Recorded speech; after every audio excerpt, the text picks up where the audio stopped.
আসসালামু আলাইকুম। কেমন আছেন সবাই? আলহামদুলিল্লাহ আমিও অনেক ভালো আছি। আজকে আমি সুজির মালপোয়া পিঠা বানাবো। তো এইজন্য আমি ১ম এ নিয়েছি আ এখানে খেজুরের গুড়। আম এখানে আমি প্রায় ১.৫ কাপের মতো খেজুরের গুড় নিয়েছি। নিয়ে আমি খুব ভালো করে একটু মেখে নিলাম। ভিতরে দানা, দানা যেটা থাকে, একটু ঢেলা, ঢেলা থাকে, ওইটা আমি ভালো করে একটু ম্যাশ করে নিয়েছি। আর এখানে সুজি ২ কাপ সুজি দিয়ে দিয়েছি। দিয়ে এই গুড়টার সঙ্গে খুব ভালো করে আমি মেখে নিচ্ছি। তো আমি জানি না কতটা ভালো পারফেক্ট করতে পারবো। তো আমি যেভাবে মানে পারি এইভাবেই আমি মানে চেষ্টা করি আর আপনাদের সঙ্গে শেয়ার করি। আর এখানে আমি আরেক কাপ আটা দিয়ে দিলাম এবং ১ কাপের মতো দুধ দিয়েছি। আর হালকা হাফ কাপেরও কম আমি একটু গরম পানি ব্যবহার করেছি। করে আমি এটাকে খুব ভালো করে একদম মেখে নেব।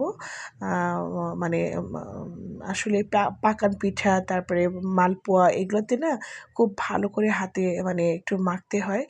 যেটা আমার দাদি বলতেন। এগুলা যত হাত হাত দিয়ে ঘুঁটে মানে মাখা যায়, পিঠেটা নাকি তত বেশি ভালো হয়। আর এখানে আমি কিছুটা মানে তিল দিয়ে দিচ্ছি পরিমাণ মতো। আমার ভালো লাগে। আমি তিল, নারিকেল এগুলো দিই। তো আজকে আমার নারিকেল নেই। আমার তিলটা আছে, আমি তিলটাই দিয়েছি। এটা দিয়ে আমি আবার ভালো করে মেখে নিচ্ছি। আর আমি এখানে আম আরও ১ কাপের মানে প্রায় ১ কাপের মতো আমি এখানে আম চালের গুঁড়ি দিয়ে দিলাম। দিয়ে আমি ব্যাটারটা ঠিক এই যে এইভাবে খুব ঘনও না পাতলাও না, ঠিক এরকম করেছি। এবং আমার দাদি আরও একটা কথা বলতেন, যতবার পিঠা দিতে হবে ততবারই এভাবে ভালো করে ঘুঁটে, ঘুঁটে মানে তেলের উপর ছাড়তে হবে। তো আমি ওই আ মানে ইনস্ট্রাকশনটা খুব ফলো করি। যখনই পিঠা বানাই দাদির এই কথাটা খুব মনে পড়ে। তো যাই হোক, এই যে এইভাবে দেখুন আমি তেলের উপর দিয়ে দিলাম। এটা কিন্তু মানে ফুলবে না, একটু চ্যাপ্টা টাইপেরই হবে। তো যাই হোক, আমার এই রেসিপিটা যদি ভালো লেগে থাকে অবশ্যই লাইক, কমেন্ট, শেয়ার করবেন।